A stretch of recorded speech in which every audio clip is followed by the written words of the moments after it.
ಆರ್5 ನ್ಯೂಸ್ಗೆ ಸ್ವಾಗತ. ಇದೀಗ ಬಂದ ಸುದ್ದಿ. ಕೊಪ್ಪಳ ಜಿಲ್ಲಾ ಕುಷ್ಟಗಿ ತಾಲೂಕಿನ ತಾವರಗೇರ ವಿಶ್ವಚೇತನ ಆಂಗ್ಲ ಮಾಧ್ಯಮ ಹಿರಿಯ ಪ್ರಾಥಮಿಕ ಹಾಗೂ ಪ್ರೌಢಶಾಲೆಯಲ್ಲಿ ಆವರಣದಲ್ಲಿ ಲೆಕ್ಕ ವ್ಯವಹಾರದ ಸಂಬಂಧಿಸಿದಂತೆ ವಸ್ತು ಪ್ರದರ್ಶನ ಹಾಗೂ ಮಕ್ಕಳ ಸಂತೆ ಉದ್ಘಾಟಿಸಿ ಮಾತನಾಡಿದ ರಾಘಪ್ಪ, ಶ್ರೀರಾಮ ಶಿಕ್ಷಣ ಸಂಯೋಜಕರು, ಪಠ್ಯಪುಸ್ತಕದೊಂದಿಗೆ ದೈನಂದಿನ ವ್ಯವಹಾರಗಳ ಬಗ್ಗೆ ಪೋಷಕರು ಹಾಗೂ ಶಿಕ್ಷಕರು ತಿಳಿಸುವ ಕೆಲಸವಾಗಬೇಕು. ಇದರಿಂದ ಮಕ್ಕಳಲ್ಲಿ ಸೃಜನಶೀಲತೆ ಸೃಷ್ಟಿಯಾಗಲಿದೆ. ಭವಿಷ್ಯದಲ್ಲಿ ಭಯಪಡುವ ಅಗತ್ಯವಿರುವುದಿಲ್ಲ. ಮಕ್ಕಳಲ್ಲಿ ವಸ್ತು ಹಾಗೂ ವಿಷಯಗಳ ಬಗ್ಗೆ ಹೆಚ್ಚಿನ ಕುತೂಹಲ ಮೂಡಿಸುವ ಕೆಲಸವಾಗಬೇಕಿದೆ. ಆಗ ಮಾತ್ರ ಶಿಕ್ಷಣಕ್ಕೆ ಅರ್ಥ ಬರಲಿದೆ ಎಂದು ಹೇಳಿದರು. ಸಂಸ್ಥೆಯ ಅಧ್ಯಕ್ಷರಾದ ಡಾ. ರಮೇಶ್ ಬಂಡರಗಲ್ ಮಾತನಾಡಿ, ಶಾಲಾ ವಸ್ತು ಪ್ರದರ್ಶನದಲ್ಲಿ ವಿದ್ಯಾರ್ಥಿಗಳು ಸಿದ್ಧಪಡಿಸಿದ ಗಣಿತ ವಿಷಯ ಅಂದರೆ ವ್ಯವಹಾರಗಳ ಲೆಕ್ಕ ಕಲಿಕೆ ಮಾದರಿಗಳು ಹಾಗೂ ಮಕ್ಕಳ ಸಂತೆಯಲ್ಲಿ ವಿದ್ಯಾರ್ಥಿಗಳು ಸಿದ್ಧಪಡಿಸಿದ ಹಲವು ತರಹದ ತಿಂಡಿ, ತಿನಿಸು, ತರಕಾರಿ ವ್ಯಾಪಾರಗಳು ಪ್ರಕ್ರಿಯೆ ನಡೆದವು ಎಂದು ಹೇಳಿದರು.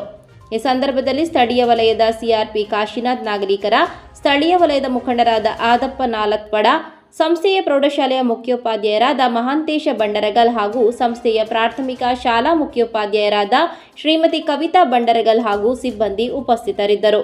ಈ ಮಕ್ಕಳ ಸಂತೆ ವ್ಯಾಪಾರದಲ್ಲಿ ಪಾಲಕರು ಭಾಗವಹಿಸಿದ್ದರು. ಶರಣಪ್ಪ ಕುಂಬಾರ, ಆರ್5 ನ್ಯೂಸ್, ತಾವರಗೇರ, ಕುಷ್ಟಗಿ.